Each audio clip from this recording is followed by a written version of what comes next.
Hey guys, welcome back to Electrical Car Repair Live. Thank you guys for watching and subscribing to the channel. In today's video here we'll be working on a BMW, guys. So any of you having a BMW 1 Series, guys, I'm talking about E81, E82, E87 or E88, guys, and you're trying to find where your coolant temperature sensor is located and how to replace it, stay with us and we'll explain that today, guys.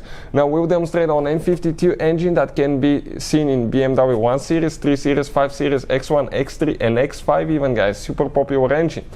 Now any of you that have a different 4-cylinder engine, let's say gasoline or diesel, the location could be very similar and we will explain, guys, how to find it. So make sure to stay until the end. Why we're making this video? Because many of you asked about it in the comment section below, guys, and since there is very limited information on 1 Series, we're demonstrating right here now. So before we start, guys, if you need to buy new sensor or any parts tools for your BMW, check out the links in the description of the video below. We'll share, guys, where we get all the parts and tools from.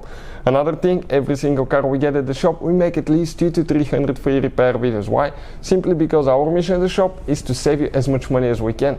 All we need in return, please subscribe to the channel and like the video, guys, so we can keep providing that free information. Now, let me show you guys, okay, very important things that we need to do, guys. Make sure you stay until the end so you don't damage your engine, guys. Number one, the correct way is to drain your coolant. Okay, the cooling system needs to be drained. Now, practically you can do it without draining the cooling system, but you have to make sure that the car was not driven recently. I would even say for at least 24 hours to make sure that the engine is completely cold, because if it's hot, the cooling system will be under pressure and that can severely burn you, guys. So if the engine is cold, you can slowly open the radiator cap, guys. Okay, just slowly make sure that the pressure releases, and once it releases, okay, you're just going to go ahead and open it. Perfect. Now we will do it without draining the cooling system, but there is one thing that you need to do after that towards the end, so make sure you stay until the end, guys. This right here, where your you can see that's your cylinder head, that's your oil filter housing, that sensor here, this is your coolant temperature sensor. How you disconnect it, you press in and disconnect it, guys. Now we're going to need a 22mm, guys, offset box wrench, or just a regular wrench works too. Go ahead and remove it.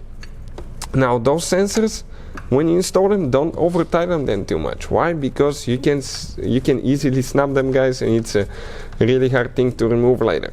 We've done that in the past and we'll explain why. Now once you remove the sensor, poke the hole in, guys, okay, and you can see we just leaked a few drops.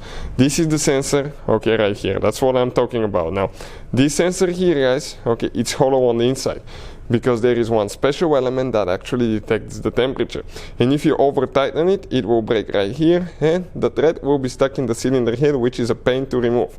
So I'll even try to share the torque specs with you in the description of the video below. Now if you need to buy a new one, we'll put the link in the description of the video below for your convenience. So with all that being said, guys, okay, we're ready to install the sensor. Let me show you how we do that now. Okay, remove the finger from the hole and quickly, guys, okay, start it by hand. Perfect. Now I probably should be using gloves too. Never touch coolant, guys, because it's poisonous. If you need to buy coolant as well, guys, BMW approved coolant, we'll share the link in the description of the video below. Tighten it and connect the wire. Now what you need to do after that, guys, you need to go ahead and make sure that your coolant level is correct, and second, you will need to bleed the cooling system, guys. Very important. Why? Because you may have an air pocket. Now that air pocket may actually, guys, cause your car to overheat and you may ruin your engine. So don't do that, guys. Bleed the cooling system. We have the video on the channel how to bleed cooling system on BMW, so please check it out. Thank you for watching and see you guys next time.